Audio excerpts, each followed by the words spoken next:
this real quick.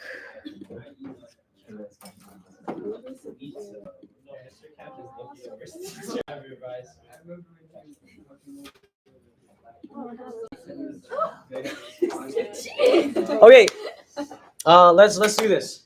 So unit 3 is on communication. How does the body communicate to the other parts of the body? They really important. I had a friend who he got into medical school, and he was like my mentor in college. He's 2 years older than me. His name was Joseph Marquez. Super smart guy. Super good soccer player. But he got into medical school like a couple years before us. And of course, you learn the same things in medical school. You go through this. You gotta take anatomy again. You gotta take except it's just deeper and harder. And he said the hardest unit for him, or the hardest body system for him, was the nervous system. And it's partly because, and I'm not gonna make you guys do this, but you have all these different nerves. You gotta know the names. You gotta know what it controls. Like there's a glossopharyngeal nerve that controls your jaw and controls the opening and closing of your jaw, that kind of stuff. So it gets really complicated. Plus, there's a lot of chemistry in nervous system. We're going to talk about ions, stuff like that. So it is a very difficult unit, and it does have a lot of memory work. You will have to memorize a lot of the different hormones and a lot of different organs that release those hormones. So just keep that in mind as well. Okay, but let me pray, and then we'll jump into unit 3 and get as far as we can. Thank you. Okay, let's pray. Father God, thank you so much for this day. Thank you for my anatomy students. Thank you for their efforts to study and to enhance their memory skills. I pray that the things that we learn in this class will help them not only for their careers, but also in taking care of their own bodies and understanding how their own bodies works and functions. And so please help us in this class to be able to understand the human body a little bit better. Please help me teach. Help us to learn from one another. And we pray this in Jesus' name. Amen. Okay, so here we go, nervous system. And we're on page, what page is that, Cindy? 44, yeah, so take some notes, page 44. Here is the broad 2-page overview of the nervous system. Don't write any of this down, okay? But you can entitle page 44, unit 3 should start with the objectives, right? I want you to take note of something. At the very top of page, 2 pages before that, what is that, page 42. Okay, notice control coordination. This is how the body controls and coordinates. And there's a whole bunch of things that we will cover of how it does that. But the main things to know is that this includes 2 body systems and your senses. Okay, that's what these 3 PowerPoints are going to be about. The first is about your brains and nerves. The second is about your senses, primarily your eyes and your ears. And then the third is going to be endocrine system. Okay, so I'm just giving you a big bird's eye picture of where we're going this week. Okay, so we'll go over your brain first, then we'll go over your senses, and then we'll go over endocrine system. Okay, that's kind of the outline. Come third quarter, we will dissect the cow eye, and this will make a lot more sense. But because we're speed running it, we're not going to get that chance. So for the overview, the main type of cells for the brain. So we're focusing on the brain first. PowerPoint 1 is on the brain. The main cells of the brain are neurons. I introduced that to you last chapter, which muscles, right? Neurons are the ones that communicate to your muscles. Neurons are the nerve cells. So here's a picture of a whole bunch of them. They look like little aliens. Okay, they have all these different like arms and legs, and they all connect to each other. Like they literally connect to each other. One of the most mind-blowing things for me was when I finally understood that when you learn something, there's a physical change that happens in your brain. And that physical change is that a neuron links to another neuron. And the more times you recall that information, whether it's somebody's name or somebody like even like information about something like their birthday, the more times you say the name, you got to recall the name, the more neurons start to connect to that pathway. And the stronger that connection, like the physically bigger that connection gets in your head. So I don't know. It's just kind of cool how that works. All right, so that's just introduction. All right, here we go. So now page 46, or what page were we? 44, thank you, 44. Okay, 44. 44. On your page 44, you have 3 different neurons on page 34. I want you to label letter C. Okay? Label the C one. Okay, I'm gonna go over the parts of the neuron because it's important to know how it connects to other neurons. So first things first, we have the cell body. That's the actual cell of the neuron. Sorry, is this better? Or is this better? This better? Okay. So cell body, that's where all of the mitochondria, ribosomes, nucleus, that's what we normally think of as a cell. But the neuron has extra interesting parts to it. Okay, soma or cell body, those are used interchangeably.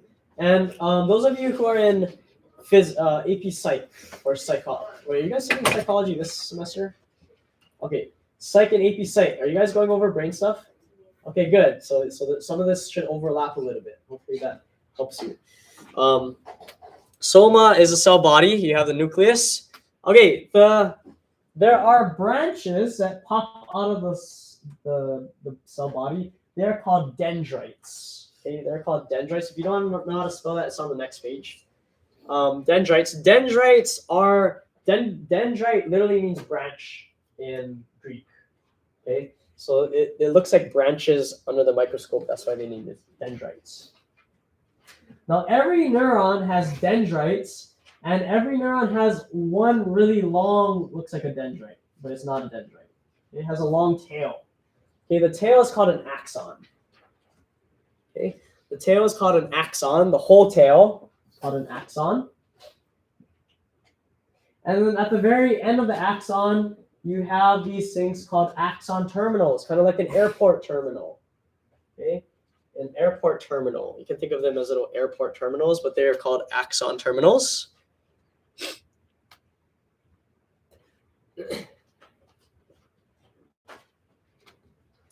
Okay, axon terminals.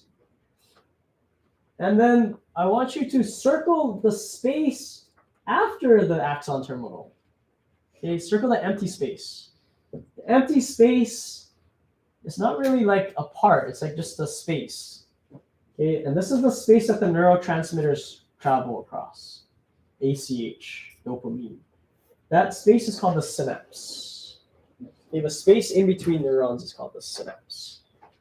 So the very end after the axon terminals. Okay, one more, and it's not really on your paper, so you'll have to draw it in. Okay, there are these like coverings. Okay, it looks kind of like jelly beans or pills.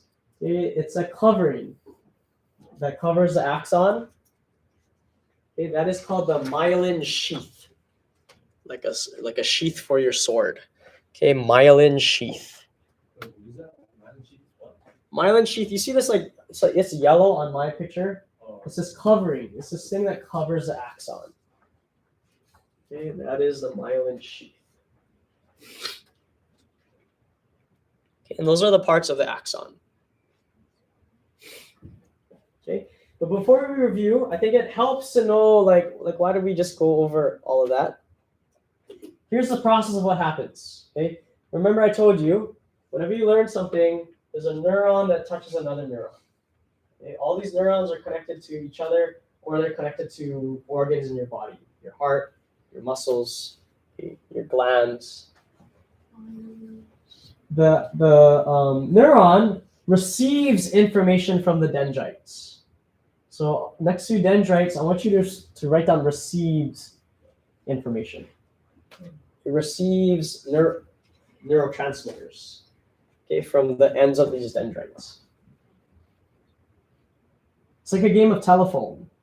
Okay, these are like the ears. This is like the first person. That message gets transferred to the cell body, and then it continues that message. It's actually an electrical impulse. It travels all the way to the end, axon terminals. Okay, so again, it receives information, it passes it on, and at the very end, you release neurotransmitters. Write that down for axon terminal. Okay, axon terminal, when it gets there, it releases chemicals, neurotransmitters. And it repeats that process for another neuron right here. Okay, there's another neuron with their dendrites right here. Okay, you can imagine another neuron is right here waiting for those neurotransmitters, and then the process continues again. Okay, or you have a muscle here. Okay, you have a muscle here that receives that information. Okay, got it? So this is what from the axon terminal? Neurotransmitters. You should already know of at least one neurotransmitter for muscles, ACH. Okay, and you should also know dopamine. That's like the big one. Turn to your neighbor, see if you can label these parts, and tell me how does the electrical impulse go through the neuron. Okay. Turn to your neighbor. Take about 1 minute. Go. So dendrites. So sends a signals. Yeah, releases the. No, this releases, right? Yeah. This is the end. Yeah. This receives neurotransmitters, and then it goes to the cell. Order of it as its electrical impulse through to the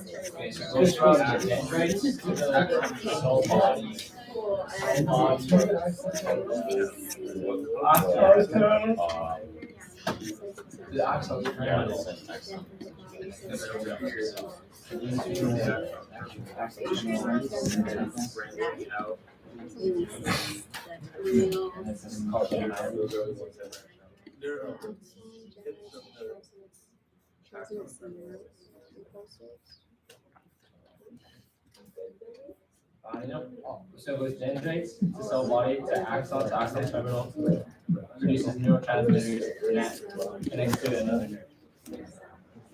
What's at the end of the axon terminal? The space in between is called the synapse.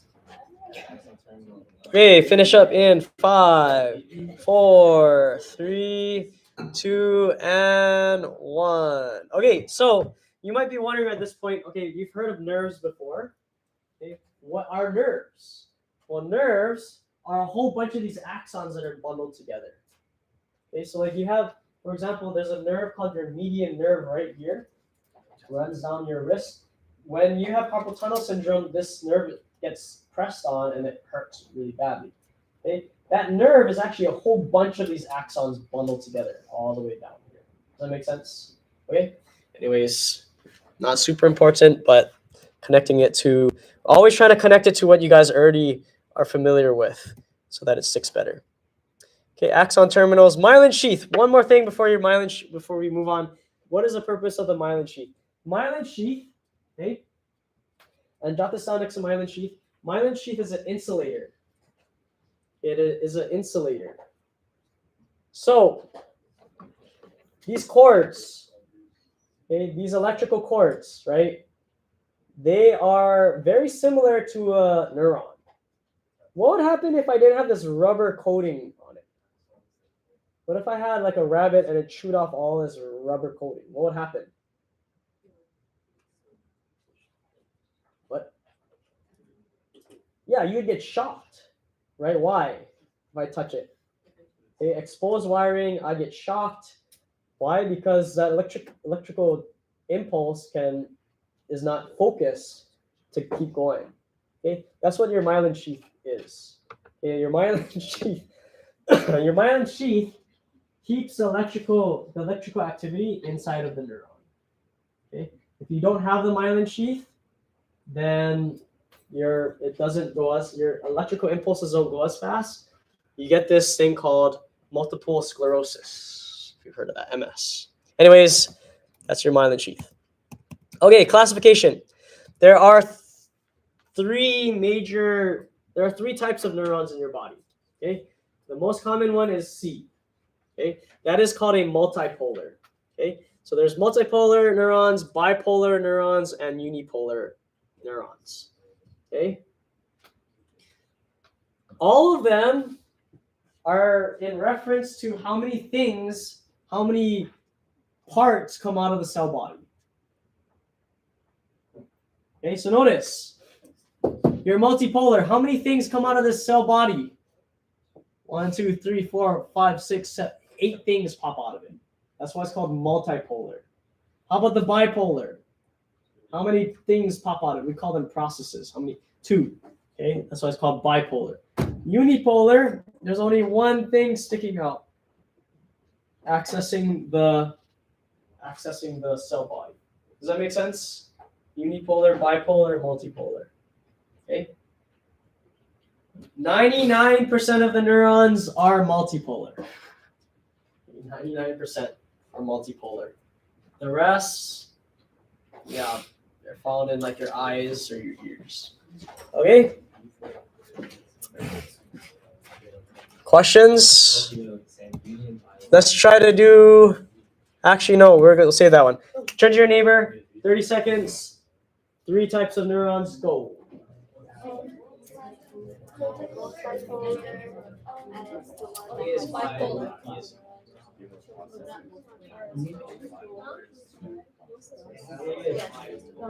Oh yeah, it's the T. Yeah, Oh it's wait, kinda tricky. yeah, more bad. Oh.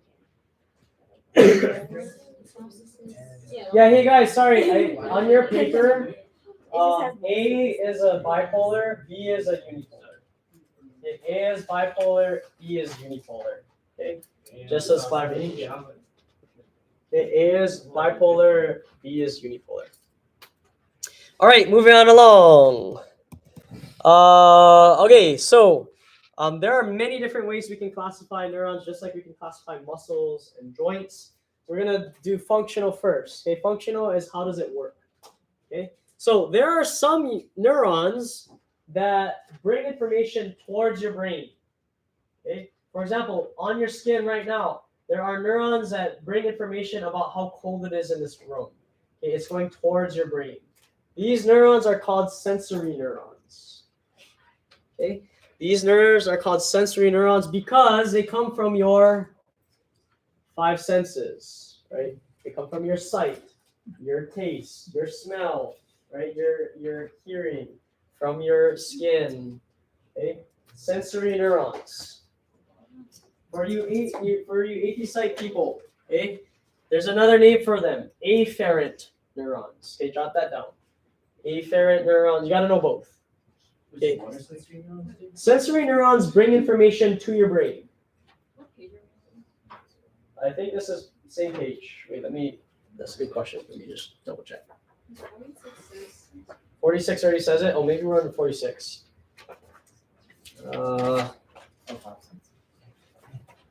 Yeah. You know what? Yeah, let's go to 46. Yeah, 46. Put this on 46. Okay. So notice, in this scenario where you're touching something hot, right? Your pain receptors bring that information towards your brain first. Okay, how does it do that? Through one of these guys, sensory neuron.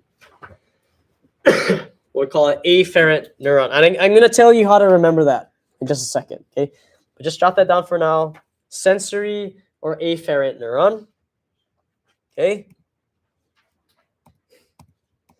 On the other hand, this is the mediator. Okay, these are the neurons that are actually in your brain and spinal cord. They are the neurons that we think actually make the decision of what to do. Okay, they process the information. These guys are called interneurons because they're in between, and it's on your paper. Okay, you already have an interneuron. There's only one name for it. Okay, interneuron. This little X thingy is your spinal cord. Okay, this little X thingy is your spinal cord. Okay. So interneurons, what do? They process. You might want to write that down. Next to number 3. Okay, interneurons, they process that information. They determine, is this dangerous? Is it not dangerous? How do I use this information? Where should I store that information? It processes it. Lastly, we have motor neurons. Okay, motor neurons are also called efferent neurons, and these are the neurons that go from your brain to your muscles, or brain to your glands. They cause action throughout your body. They tell your other organs what to do. Okay, so they're the opposite of sensory neurons. Sensory neurons bring it towards your brain. Motor neurons bring it away from your brain. They send the communication away from your brain. They send electricity away from your brain. Okay. Okay, here's how you remember afferent versus efferent. Okay. Afferent is when the information is approaching your brain. Afferent, approaching. Efferent is exiting the brain. Does that make sense? A, approaching, afferent. E is exiting, or efferent neurons. Okay, so this is how to classify it based upon what it does. Yes. Yes. Afferent neurons bring information towards your brain, approaching your brain. That's how I remember it. A for approaching, afferent. Afferent is approaching your brain. It receives information from the outside world or internally, but it brings it to your brain. Okay, yeah. Okay, try that with your neighbor. What are the three neurons, functionally speaking, what they do? Okay, go.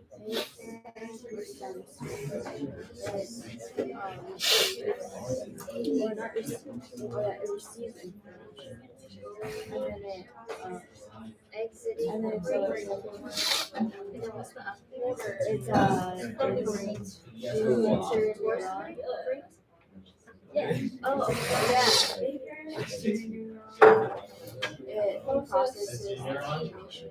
Yeah. And then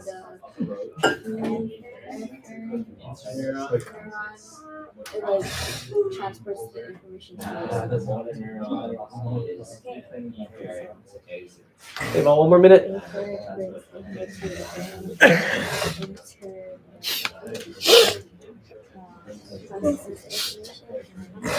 sensory or motor takes the information to the body.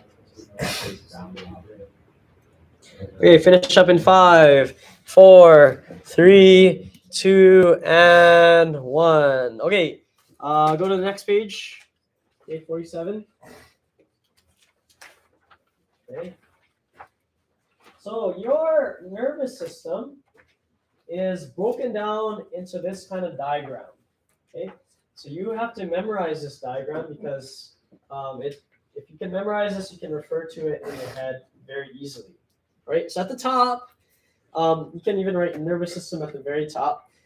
Your nervous system is mainly broken down into two big areas.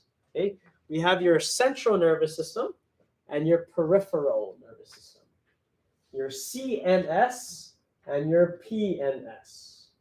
Okay, CNS and PNS. Central nervous system, peripheral nervous system. What does peripheral mean? Like peripheral vision. Okay, yeah, perimeter, outside. Okay, so everything that does not include this central axis is almost like your appendicular nervous system.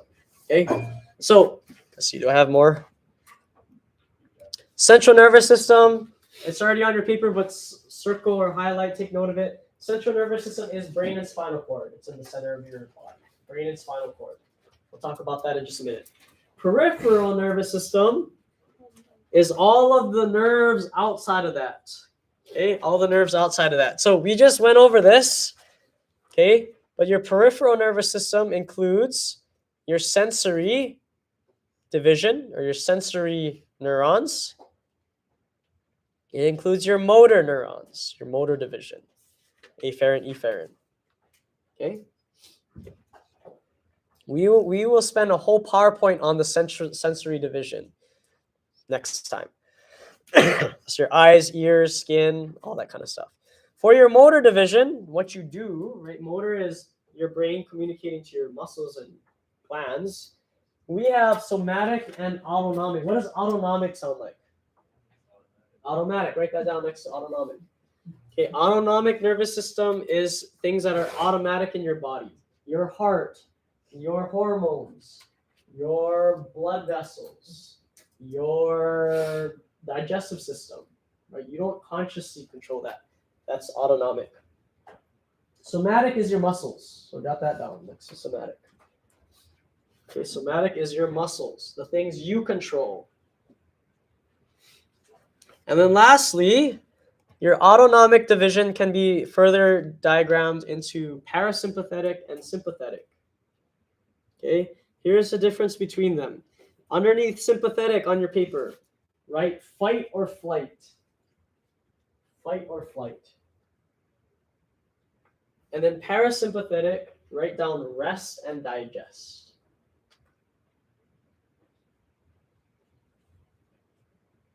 Fight or flight, rest and digest. What does that mean? For all of your automatic functions in your body, okay, digestive system, your heart rate, okay, they are either one of these two on or off switches. So think about it, okay?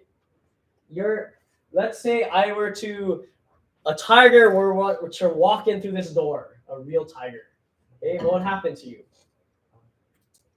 Okay, what? You would fight it, Jake? Yeah. Okay, so good. Jake is pretty brave. He would try to fight it. What happened to your body? Okay. So Jake's body would recognize there's a threat. Sensory neurons. Okay. His body would automatically get him ready to fight or flight, to run away. So what does that mean? His heart starts beating faster, right? And think about this when you're like scared in a movie, right? Same things happen. Or when you gotta make a speech, when it's your turn to answer the question, your heart starts beating. Okay, your eyes dilate. Okay, you start sweating. Your digestive system shuts down. That's why you get butterflies in your stomach. Okay, your digestive system shuts down, or you feel like you gotta poop or pee, right? Because your body's getting ready to flight or fight. You cannot be pooping when you're trying to fight a tiger. Okay. On the flip side, right? Let's say a tiger goes away. Oh, we can relax. Okay. It's lunchtime next. You guys get to eat. What happens after you eat? You get really tired, you get really sleepy. That's this other mode, parasympathetic. Your body is trying to rest, is trying to digest. Your digestive system turns on. Your pupils they constrict. Okay, your body starts absorbing nutrients and kind of resting and digesting, getting ready for the next fight or flight moment. Does that kind of make sense? And that only happens to the things that are automatic in your body. Heart rate. Your heart rate slows down. Your blood pressure goes down as you're eating, because you're resting and digesting. Okay. All right. Try this with your neighbor. Try to recall it from memory. How does it break down? How does the nervous system break down? Organize. Go.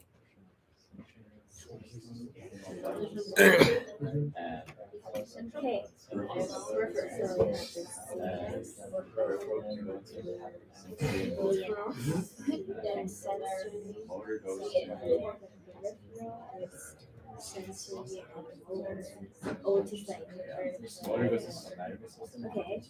Oh, that makes sense. Yeah. That makes sense. Voluntary. So autonomic, somatic is right here. Yes, okay. And then somatic is your muscle. Automatic. You can't control. I knew it. Automatic things in the body. So it's just automatic. Yeah. Okay. Parasympathetic and then parasympathetic. Oh, wait. No. And it's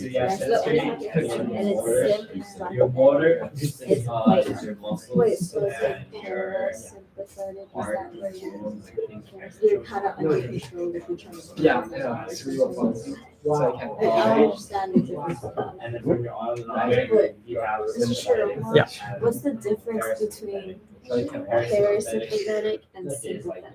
Sympathetic is fight or flight. Your heart rate starts beating faster, right? Your eyes dilate, you get ready to run, you start sweating, your digestive system shuts down. Parasympathetic is the opposite. You're like You're relaxed, your heartbeat goes down, your digestive system turns on. You're trying to rest, you can sleep. Can you sleep when you're afraid? No. So rest and digest is like all these different things that help you to rest and digest. All automatic stuff. Okay, finish up in 5, 4, 3, 2, and 1. By the way, how do you remember which one is which? Okay, sympathetic. Think about it this way. Your nervous system is sympathetic towards you when you have to go fight a monster. Okay, so when your body is going to fight a monster, it's sympathetic towards you. It's going to get you to Hulk mode, fight or flight. Okay, yeah, that's how I remember it. Parasympathetic sound. Okay. Okay, moving on. Okay, so we already talked about this. Brain and spinal cord. This is like your interneurons. Okay, peripheral nervous system. This is communicating to the rest of your body. Okay, CNS, brain. Let's see, do I have a picture of it? Okay, yeah, turn to this page. Page, does it have a number? 48. Okay, page 48. Okay. Brain. These are the main parts of your brain. Again, I would like to go over them more specifically when we hit third quarter. That would be the best. Okay, your brain is the most important organ in your body. Your brain doesn't work, you're dead, or you're a vegetable. You're like in a coma. You cannot control anything. Okay, so your brain is super important. Obviously, it's protected by bones. It has a layer of tissue called the meninges. Okay, it's almost like muscle fascia. It's like a wrap that wraps around your brain. If it gets infected with a bacteria or a virus, you get meningitis. Okay, meningitis is inflammation of the meninges. Okay. Your brain, although you think your brain it looks like this, your brain is actually hollow. There's hollow spaces in your brain. There's these rooms in your brain called ventricles. Where did you hear that from? Okay, your heart has ventricles. What is a ventricle in your heart? It's just a storage chamber. It's a hole in your heart that fills with blood. Your blood squeezes and it pumps that blood out. Same thing in your brain. Your brain has ventricles that is filled with a fluid, except it's not blood. It's this thing called cerebrospinal fluid, CSF. Okay, cerebrospinal fluid. It's also in your spinal cord. If you get punched in the head really badly, that stuff will start coming out of your nose. Clear liquid out of your nose is a really bad thing. Okay, worse than blood coming out of your nose is cerebrospinal fluid coming out of your nose. Okay, but anyways, those are some things in your brain not important for the test. This is what is important for the test. Okay. Okay, the parts of the brain and what do they do? So if you remember back to bones, and this is probably our last slide for today. If you remember our bones, what is this bone called right here? Frontal bone. Guess what lobe of the brain this is? Frontal. How about up here? Parietal. Say parietal. Parietal. How about over here? Temporal and then back. Occipital. Those are the same as the parts of your brain. Okay, so same as your bones. Actually, that's probably why they're named that. Here's what they do. So on your paper next, underneath each of these parts, here's what they do in really basic sense. Okay, frontal lobe. Frontal lobe is in charge of everything you control. Your consciousness, all your conscious control, your judgments, your character, your decision making, your problem solving, your memories, your learning. It's all on the frontal lobe. Conscious. Okay, everything you're conscious of. I think that's how you spell it. Looks weird, but yeah, conscious. Okay, consciousness. Okay. AP Psych people, did you guys talk about this guy named Phineas Gage? What happened to Phineas Gage? Okay, he's working on the railroad. Dynamite explodes. One of those things you stuff the dynamite with, these long metal poles, it shoots right up through here, out through his brain, and out. Okay? He doesn't die. Okay?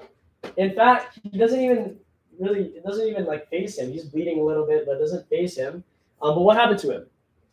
His behavior changed. Okay, his behavior, personality completely changed. Before the accident, he was a pretty good gentleman, didn't swear, didn't drink, just a typical HVA gentleman. Okay. After the fact, was like he was swearing, his language was foul, he started drinking, he's just crazy. Okay. So what does that? It went through his frontal lobe. So what does that tell you about frontal lobe? Okay, your whole personality is all of these decision making is frontal lobe. Okay, good. Next, parietal lobe. Parietal lobe is in charge of your senses. Okay, it's in charge of your senses. It's in charge of I'm missing something here. It is in charge of speech. There it is, speech. Okay, talking. Okay, parietal lobe. Okay, temporal lobe. What is it next to? Your temples, your ears. Okay, temporal lobe is in charge of hearing. It is also in charge of speech. Okay, there's a couple areas in your temporal lobe. If they are broken, you will start talking gibberish, and it's really funny. I'll show you a video next time, maybe. Okay. You think that you're talking normally, but what comes out is just like yeah, it's crazy. Okay, last one. Occipital lobe. Occipital lobe is in charge of your sight. Okay, occipital lobe is in charge of your sight. Okay. Yes. Yeah. So especially people that have epilepsy, right? Epilepsy, you have seizures. One of the treatments, if it gets really bad, is a lobotomy, which is where they take out portions of your brain. And we'll talk about that later, but yeah, they take out parts of your brain. Yeah. Okay, but finishing off this. Okay, these four lobes. Okay, these four lobes are what we call the cerebrum. Okay, they collectively, all together, they're called the cerebrum. It is the largest part of your brain. It is the top part of your brain. It is called the cerebrum. Okay, cerebrum is the largest part of your brain, and it includes these four lobes. Okay. What is your occipital lobe? Occipital is for sight. That's why if you get knocked in the back of your head, you black out. Can't see. Okay. Yeah. All right. Can your brains handle a little bit more? Finish off the brain, or you guys, is that a lot already? Okay, we'll go for it. Just a few more. Okay. At the very back of your brain, there's a mini brain. And don't get that confused with cerebrum. This is the cerebellum. Cerebellum, okay? Here's how I want you to remember this. I want you to close your eyes and picture a girl named Sarah. She's a gymnast, not an Olympic, let's say she's an Olympic gymnast, and she's on the balance beam. Sarah is balancing. Cerebellum, okay? Cerebellum, okay? Cerebellum is in charge of balance. It's in charge of position in space. When you drink alcohol, this is a part that gets impaired a little bit. So you cannot walk on a straight line. Okay? Cerebellum. Okay? Maintains posture and balance. Cerebellum. Last one, brainstem. Okay, brainstem. Okay, right here. Okay, brainstem. It connects to your spinal cord. It perhaps is the most important part of your brain. If that part was hit in Phineas Gage's case, he would have died. Okay, the brainstem is in charge of all of your autonomic nervous system, breathing, heart rate, hunger, thirst, sleep, digestion, swallowing. Okay, all of that is controlled by the brainstem. So if you knock out the brainstem, you will die. You might be able to live without some parts of your lobes on the top, maybe even your cerebellum, but you cannot live without your brainstem. Okay? All right, turn to your neighbor, see if you can review the parts of the brain and what they do, and then we'll play Game Kit. It is divided into four parts. The largest part of the brain. The first one is the frontal lobe. This is consciousness. Yes. And then parrot.